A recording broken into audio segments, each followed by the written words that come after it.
l'avertissement. Je suis scandalisé de voir parfois des jeunes filles, tu vas voir une belle femme. Tu as pris le temps de bien te créer. Tu as pris le temps de bien te façonner. J'aimerais pas être hérétique, mais j'aimerais quand même un peu extrapoler cette histoire le 6e jour. Pendant que Dieu créait l'homme,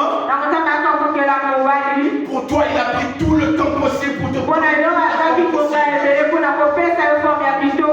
Dieu la soeur que toi, voilà qu'elle est fière de taille. Sans une bière, voilà aussi fière de la forme d'un peu sakagé. Mais tu vas avoir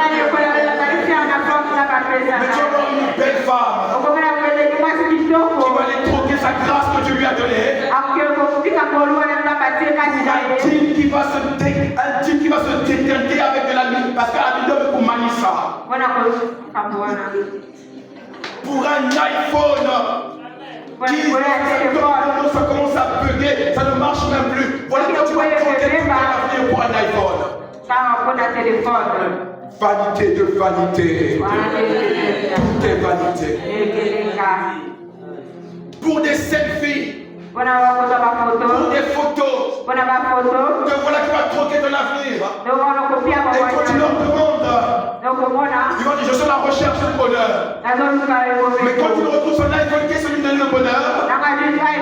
Demain, l'iPhone 12, 17, 25, 35 va sortir. Et il n'a plus de bonheur. Et voilà comment tous les jours, on a courir derrière les iPhones. Et on n'a pas de bonheur. Bien-aimés dans le Seigneur, si nous suivons ce monde nous met dans une logique où on ne pourra jamais se rassasier. La nature humaine ne se rassasie jamais. L'homme éternel est satisfait. Voilà pourquoi le diable joue avec cela. Pour nous tromper avec les choses de ce monde. Nous sommes là tous les jours en train de courir derrière ces choses. Sans jamais nous arrêter. Et lorsqu'on se rend compte, parfois il est déjà trop tard. Nous allons voir des sœurs, il y a une qui toque au bois noir, il y a bien. Nous avons ça, il y a un bois noir, il y a bien. Nous avons l'impression que c'est Tartina, mais il a ajouté huile, il y a caca. Tu es encore pur. Mais il y a tout là, il y a la chaude, vous changez de couleur, et voilà, tu ressens à je ne sais quoi, et le comment jaune bordeaux. Parce que tu es à la recherche du bonheur. Et lorsque je te rends compte, il est déjà trop tard. Tu as maintenant une couleur qui n'existe plus. Tu as une couleur qu'on ne peut plus déterminer. Et c'est comme si je savais. Et on te répond à qui la faute. Parce qu'il est trop tard. Toujours à la recherche du bonheur. Il y a des sœurs là qui se disent que non, moi, il me faut un mari riche, il me faut telle chose. Et elle veut tout avoir. Quand elle peut avoir l'occasion d'avoir un frère sérieux qui va lui proposer le mariage. Elle se dit, yo, voilà que la poto, kuna, ezaka kana poto, donc toi tu n'es pas à mon niveau. Et elle est là en train de courir. Mais après, il y aura un temps. C'est vrai, tous les hommes auront le torticolis à force de te regarder. Mais il arrivera un jour. Ils ne vont plus te regarder. Ils ne vont plus te regarder. Demandez à ma maman. Demandez à maman Christelle. Elle aussi m'a fait passer. Papa, je vous laisse regarder. Et pour elle, elle était sage. Parce qu'elle se dit, non, je t'avais jour de ma jeunesse. Comme plusieurs aussi. Mais à la différence, aujourd'hui elle est dans un foyer. Et il y en a qui suivait encore, qui jouissait de sa jeunesse. Elle est toujours là, la pipe, elle a besoin d'aller qui n'a rien dit. Oh, il peut pousser pour la pierre à mettre. Elle n'a jamais quitté la maison des parents. Il y a un qui me coupe Bouddha, l'un qui me coupe Bouddha, papa, il y a même comme Dieu dans la campus, nous tous, on est là, chambre de génération en génération. Parce qu'il cherchait le bonheur dans le monde. Bien-aimé, je répète encore, ce monde est un gouffre. Il ne pourra jamais te donner le bonheur. Il ne pourra jamais te donner la paix. Il ne pourra jamais te donner la joie. Il n'y a que Jésus. Et c'est ce que Jésus dit à ses disciples. Je vous donne ma paix.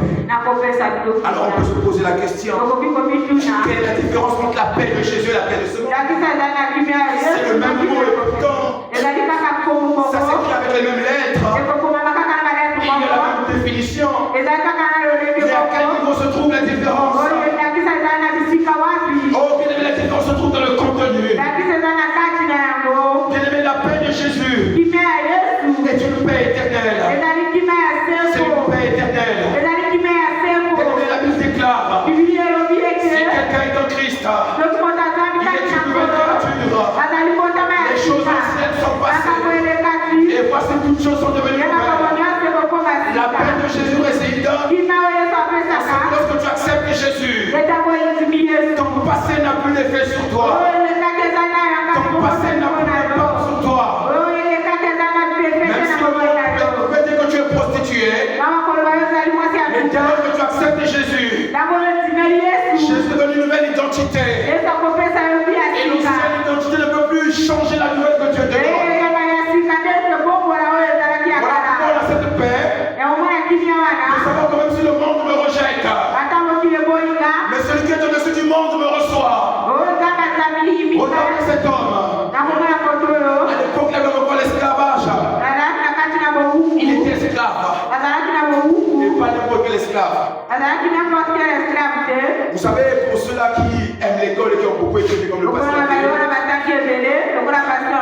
faut aimer l'école comme lui. Une parenthèse, les jeunes qui n'aiment pas l'école. Il faut faire comme le pasteur Ken, le pasteur d'Orgélès. Voilà l'école. Il faut lire. Saint-Michel ne lira jamais à ta place. Il n'y a pas un ange pour la lecture. Il faut aimer l'école. Ceux qui ont longtemps étudié, à l'époque de la traite négrière, les noirs, ceux-là qui étaient vraiment noirs de peau, on nous prenait pour les moins que rien. Tu peux pas t'asseoir à côté des blancs. Mais un jour, il y aura un grand match dans la ville qui rassemblait tout le monde. Il n'y avait que les blancs et les hommes riches qui pouvaient y participer. Il y avait un pasteur dans ce village. Il était tellement occupé dans les affaires de l'église. Il avait reçu le ticket mais il n'avait pas le temps. Il va voir un esclave qui était là, qui était prêt. Il lui dit, tu fais quoi ce soir? Il dit, maître, je ne fais rien. Il dit, prends ce ticket et fais-toi plaisir, va assister au match. Lui, un esclave, encore noir. Il y a quelqu'un qui va mettre une dôme, il y a une dôme. Dès qu'il se présente à l'entrée du stade, les policiers l'arrêtent et disent, mais monsieur, tu vas où? Il dit, mais je vais assister au match. Il dit, tu n'as pas le droit. Tu es un esclave. Il dit, j'ai le ticket. Comment c'est possible? Tu es un noir. Je suis noir, mais j'ai le ticket. Et puisqu'il avait le ticket était là, on avait dit, c'était un ticket authentique. Qui va l'interdire de passer? Et il est rentré. Pendant un moment, tout s'est arrêté dans le stade. Et tout le monde regardait ce monsieur noir qui passait. Et c'est le ticket du pasteur. Le seul pasteur de la ville. Il y avait l'esclavage, et les colons avaient un respect pour le pasteur. Donc le ticket du pasteur, c'était la tribune d'honneur. Et lui arrive, certainement tout crasseux. Comme la pièce de monnaie du pasteur d'Orgélès hier, certainement tout crasseux. Mais il est là, il arrive. Il est là, il arrive. Il s'assoit dans la tribune d'honneur. Il s'assoit tout crasseux devant tout le monde.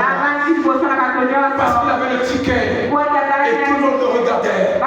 C'est comme quelqu'un qui accepte Jésus.